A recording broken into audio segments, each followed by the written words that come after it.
Hello കൂട്ടുകാരെ, നമ്മുടെ YouTube ചാനലിലേക്ക് എല്ലാവർക്കും സ്വാഗതം. Contract love marriage part 3. അപ്പം നമുക്ക് സ്റ്റോറി തുടങ്ങിയാലോ. നന്ദനയുടെ നല്ല മനസ്സ് ദേവിൻ്റെ മനസ്സിൽ ചെറിയൊരു മാറ്റം ഉണ്ടാക്കിയിരുന്നു.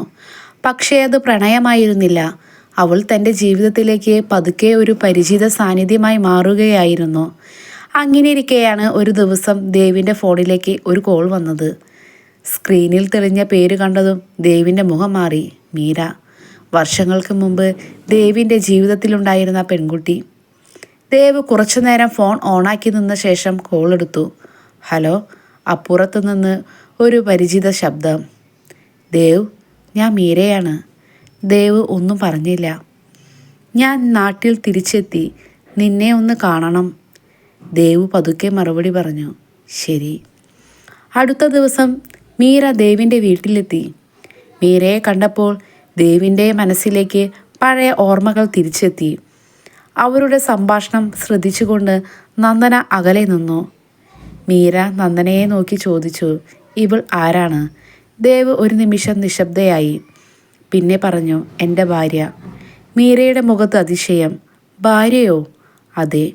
നന്ദന ശാന്തമായി പുഞ്ചിരിച്ചു. നിങ്ങൾ സംസാരിച്ചോളൂ, ഞാൻ പോകാം. അവളെ അവിടെ നിന്ന് മാറി. അവൾക്ക് പ്രത്യേകിച്ച് വിഷമമൊന്നും ഉണ്ടായിരുന്നില്ല. പക്ഷേ എന്തുകൊണ്ടോ മീര ദേവിനോട് വളരെ അടുപ്പത്തോടെ സംസാരിക്കുന്നത് കണ്ടപ്പോൾ അവളുടെ മനസ്സിൽ ഒരു ചെറിയ അസ്വസ്ഥത തോന്നി. എനിക്ക് എന്താണ് പറ്റിയത്?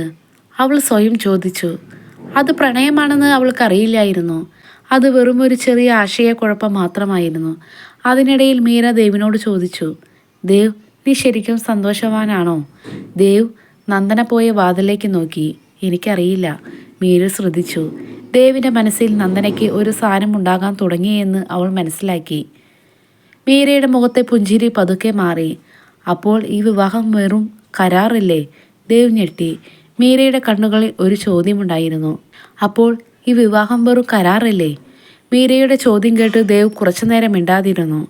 അതെ, കരാറാണ്, ദേവ് ഉറച്ച സ്വരത്തിൽ പറഞ്ഞു. പക്ഷേ ആ വാക്കുകൾ പറയുമ്പോൾ അവൻ്റെ കണ്ണുകൾ നന്ദന പോയ വാതിലേക്കായിരുന്നു. മീര അതും ശ്രദ്ധിച്ചു. എങ്കിൽ അവളെക്കുറിച്ച് നീ ഇത്ര ചിന്തിക്കുന്നത് എന്തിനാണ്? ദേവ് ഒന്നും പറഞ്ഞില്ല.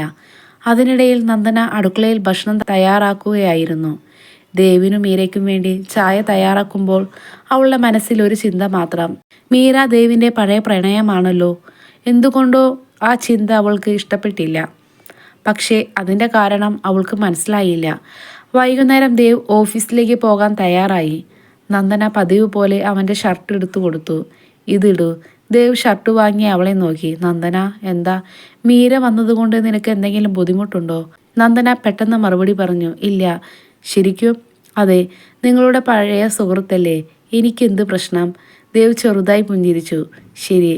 അവൻ പുറത്തേക്ക് നടന്നു. നന്ദന അവനെ നോക്കി നിന്നു. അവൾക്ക് തന്നെ അതിശയം തോന്നി. അവൻ പോകുമ്പോൾ എന്തുകൊണ്ടാണ് ഞാൻ അവനെ നോക്കി നിൽക്കുന്നത്? അവൾ തല കുലുക്കി. നന്ദന, നീ എന്തൊക്കെയാണ് ചിന്തിക്കുന്നത്? അവൾ വീണ്ടും ജോലിയിലേക്ക് തിരിഞ്ഞു. അന്ന് രാത്രി ദേവ് വീട്ടിലെത്തിയപ്പോൾ നന്ദന ഭക്ഷണം വിളമ്പി. ദേവ് പതിവില്ലാതെ ചോദിച്ചു, നീ കഴിച്ചോ? ഇല്ല. എങ്കിൽ ആദ്യം നീ കഴിക്കേ. നന്ദന അതിശയത്തോടെ അവനെ നോക്കി. നിങ്ങൾ കഴിച്ചിട്ട് ഞാൻ കഴിക്കാം. ഇല്ല, നമുക്ക് ഒരുമിച്ച് കഴിക്കാം. ആ ചെറിയ വാക്കുകൾ നന്ദനയുടെ മനസ്സിൽ ഒരു സന്തോഷമുണ്ടാക്കി. അവൾക്ക് കാരണം മനസ്സിലായില്ല. ശ്രദ്ധിച്ചു. ഇരുവരും പരസ്പരം നോക്കി പുഞ്ചിരിച്ചു. അപ്പോൾ മീരയുടെ ഫോൺ ദേവിൻ്റെ ഫോണിൽ വീണ്ടും വന്നു. ദേവ് ഫോൺ എടുത്തു. നന്ദനയുടെ മുഖത്തെ പുഞ്ചിരി പതുക്കെ മങ്ങി. അവൾ എഴുന്നേറ്റ് മുറിയിലേക്ക് പോകാൻ തുടങ്ങി. ദേവ് അത് കണ്ടു. നന്ദന. അവൾ തിരിഞ്ഞു നോക്കി. എന്താ? നീ എവിടേക്കാ പോകുന്നത്? ഒന്നുമില്ല, എനിക്ക് കുറച്ച് ജോലിയുണ്ട്. അവൾ മുറിയിലേക്ക് പോയി. ദേവ് അവളെ നോക്കി നിന്നു. അവൻ്റെ മനസ്സിൽ ആദ്യമായി ഒരു ചോദ്യം ഉയർന്നു. നന്ദനയ്ക്ക് മീരയെ ഇഷ്ടമല്ലേ? അതേസമയം മുറിയിൽ നന്ദന സ്വയം ചോദിക്കുകയായിരുന്നു, എനിക്ക് എന്തിനാണ് മീര ദേവിനോട് സംസാരിക്കുന്നത് കാണുമ്പോൾ ഇങ്ങനെ തോന്നുന്നത്? ഉത്തരം അവർക്കറിയില്ലായിരുന്നു. കാരണം ഇത് ഇപ്പോഴും പ്രണയമായിരുന്നില്ല. പക്ഷേ പ്രണയത്തിലേക്കുള്ള ആദ്യത്തെ ചെറിയ ചുവടായിരുന്നു. അടുത്ത ദിവസം രാവിലെ നന്ദന പതിവ് പോലെ നേരത്തെ എഴുന്നേറ്റു. ദേവിനുള്ള ചായയുമായി മുറിയിലേക്ക് ചെന്നപ്പോൾ അവൻ ഫോണിൽ സംസാരിക്കുകയായിരുന്നു. മീര, ഇപ്പോൾ എനിക്ക് ഓഫീസിലേക്ക് പോകണം, പിന്നെ സംസാരിക്കാം. ദേവ് ഫോൺ വെച്ചു. നന്ദന ചായ മേശയിൽ വെച്ചു. മീരയായിരുന്നു അല്ലേ? ദേവ് അവളെ നോക്കി. അതെ. അവൾക്ക് എന്തെങ്കിലും ആവശ്യമുണ്ടായിരുന്നോ? ഇല്ല, വെറുതെ സംസാരിച്ചതാണ്. നന്ദന തലയാട്ടി. ശരി. അവൾ പുറത്തേക്ക് പോകാൻ തിരിഞ്ഞോ? നന്ദന അവൾ തിരിഞ്ഞു നോക്കി. നിനക്ക് എന്തെങ്കിലും പറയാനുണ്ടോ? ഇല്ല. ദേവ് പുഞ്ചിരിച്ചു. നീ എന്തോ ഒളിപ്പിക്കുന്നുണ്ട്. ഒന്നുമില്ല ദേവ്. അവൾ വേഗത്തിൽ പുറത്തേക്ക് പോയി. പക്ഷേ അവളുടെ മനസ്സിൽ ഒരു ചോദ്യം വീണ്ടും വന്നു. എന്തുകൊണ്ടാണ് മീരയുടെ പേര് കേൾക്കുമ്പോൾ എനിക്ക് ഇങ്ങനെ തോന്നുന്നത്? അന്ന് വൈകുന്നേരം ദേവ് ഓഫീസിൽ നിന്ന് മടങ്ങിയെത്തിയപ്പോൾ നന്ദന വാതിൽ തുറന്നു. അവൻ്റെ കയ്യിൽ ഒരു ചെറിയ ബാഗ് ഉണ്ടായിരുന്നു. ഇതെന്താ? നന്ദന ചോദിച്ചു. നിനക്കുള്ളതാണ്.